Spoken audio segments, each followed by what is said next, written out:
if our businesses run themselves or our careers were building themselves on their own, allowing us to live some life, to have some free time, to have some time to reflect and enjoy. Hi, I'm Angela Cox. My company name is Your Ability. I'm a founder of Your Ability. I started this podcast for you so you can use your own abilities to propel your business, to build a better career, and to build a better leadership style, wherever you are at in your career. So today's topic is being overworked and being having such a tight, busy schedule that we simply don't have time for ourselves and we don't have the time to live the life. So, what are the problems that my clients report to me? How do I know when people are overworked, when people are overstretched? It's simply when they don't have time for themselves. Simply when they become irritable, when they become maybe less productive. They report health problems. Sometimes they just have this unexplained headaches, pains, aches, and they want to take sick leave. They feel emotional exhaustion as well as physical. Um, how do we approach this topic? So basically, how do we know? How do we actually can judge what is happening in my life and is it my career, is it my business, is it something that's giving me headache and all those symptoms.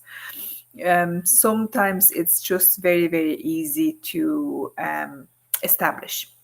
So when you allow your dog to take you for a walk while you reminiscing on the last month board meeting, and you're trying to make sure that it's only half an hour, you allow the dog to do his business and straight back home, more than likely that you're actually overstretched, you're overworked, and your schedule runs you rather than you run the schedule.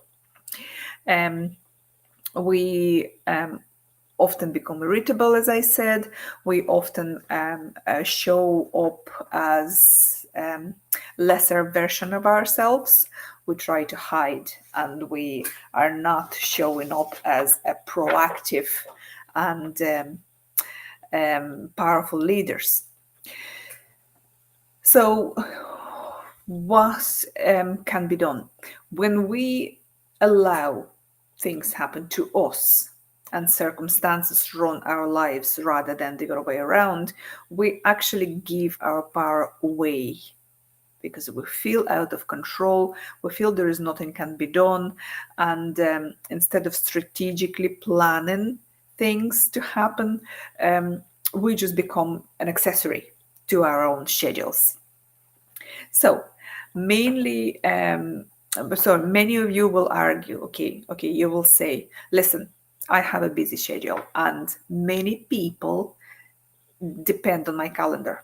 So as myself. So let's just say you have teams who have access to your calendar, and then you have stakeholders or superiors or whatever, other managers who have access to your calendar, or they have simply shared appointments. So what do you do? Okay, whatever you are in your career, whether it's business, corporate, maybe it's entrepreneurship, your own business, or big leadership role, I invite you today, which is Friday, to take a good look at your calendar. Then you have 2 days gap, which is weekend.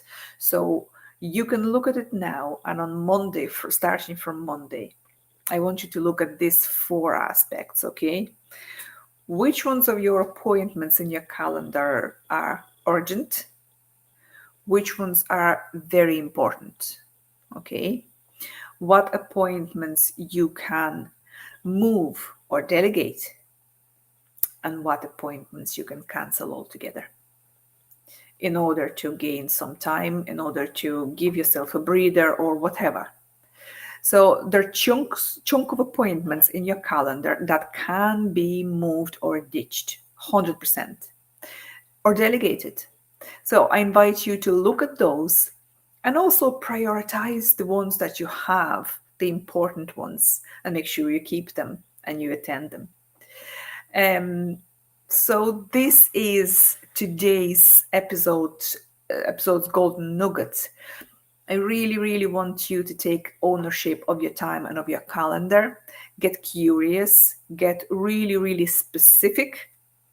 And if you know a woman in your life who needs some encouragement or help in building her career or leadership, make sure you pass this episode on to her. And be sure not to miss my next episode. And until then, have a great weekend.